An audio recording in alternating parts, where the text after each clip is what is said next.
Kaudhi nyime rowere mag duond bura mar ODM ojiwo paro mar twak mayande odhir gi jatend duond bura no Raila Amolo Odinga tich ariyo mar jumani. Kantel negi jakom mar gi John Ketora, rowere go koro wacho ni paro mar twak ewi midhiero machando Kenya kende eyo manyalo konyo piny Kenya. Jotend rowere go bende okone rowere ma osebedo kabago ng'anyo mabende kaka Gen Z ni oyor mar chwalo dwachgi ne jotelo ma pacho ka. Magi timore seche maliet ewi kwayo mar twak no medo tedore mokalo e thurka. Ka rowere mag Gen Z oramo ni gidwaro ni piny owacho mar Kenya Kwanza ochopi e tim singo magi duto.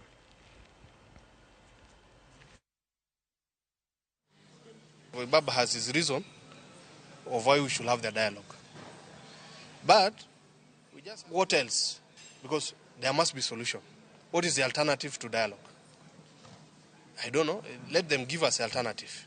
Because to us, we feel dialogue is the best way to go. Bado tunaambia those youths, hata kesho mkiitisha hiyo maandamano tutakuwa pamoja na nyinyi, lakini tunapenda Kenya kuliko hizo vitu zote. Wacha tuingie kwa hii dialogue, tusikie vile wanataka.